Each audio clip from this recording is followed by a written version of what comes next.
और आप ही के तो मंत्री खड़े होकर विधानसभा में कहते हैं ना कि हमारे सूबे में ऑक्सीजन की कमी से कोई मौत नहीं हुई। वो तस्वीरें भी हम सब ने देखी कि क्या हो रहा था उस वक्त। पहला सवाल। दूसरा सवाल, अगर आपने उत्तर प्रदेश में विकास का बहुत सारा काम किया है पिछले 5 सालों में, तो इसी सरकार के रहते के दौरान नीति आयोग की रिपोर्ट ये कहती है कि बिहार के बाद झारखंड और उत्तर प्रदेश देश के सबसे गरीब राज्यों में से हैं। सबसे ज्यादा गरीबी रेखा से नीचे लोग इन्हीं राज्यों में हैं। तो फिर इसका भी तो जिम्मेदारी आप ही को लेनी पड़ेगी।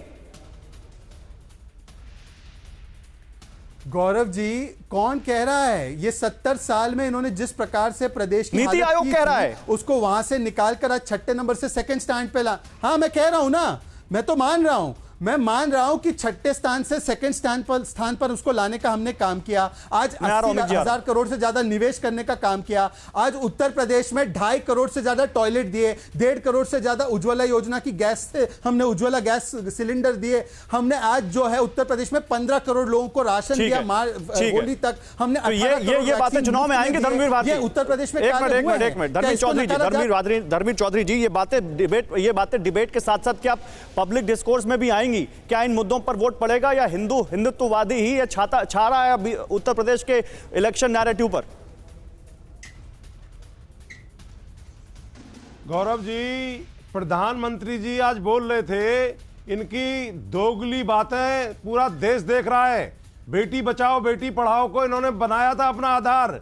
हाथरस की बेटी का कृत्य कोई भूला नहीं है। और आज उत्तर प्रदेश और ये जो राजस्थान में ये क्या कंपटीशन करा रहे हैं बलात्कारियों का, शहजाद पूनावाला, और अभी जो ये खेप पकड़ी गई थी 21,000 करोड़ की। अगू सर, समय नहीं है, ठीक है धर्मवीर जी, समय खत्म हो गया। अगू सर, एक लास्ट आपका कमेंट यहाँ पर। अगू सर, क्या यहाँ पर आप वाकई, अब जिस तरह से प्रधानमंत्री नरेंद्र मोदी के ताबड़तोड़ दौरे उत्तर प्रदेश में शुरू हो चुके हैं, मानते हैं कि अब ये बीजेपी वर्सेस समाजवादी पार्टी या वर्सेस ऑल हो गया है?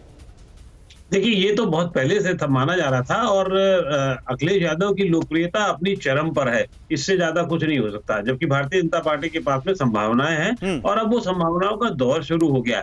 लेकिन चुनाव कुल मिलाकर के मुझे लगता है, जो आपने पहला मेरी बातचीत में जो सेंटेंस था, विकास और जो खेमेबंदी है वोटों की, धर्मों की, उस पर ही हो जाएगा। ये सब छापेमारी, ये छोटी छोटी चीजें हैं, इससे कोई बहुत फर्क नहीं पड़ने वाला है। समय खत्म हो चुका है, माफी के साथ आपको रोकूंगा। आप सभी लोगों का बहुत शुक्रिया हमारे साथ जुड़ने के लिए।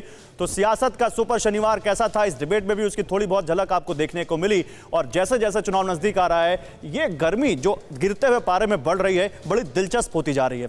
अड़ी सोमवार से शुक्रवार शाम 6 बजे सिर्फ TV9 भारतवर्ष पर।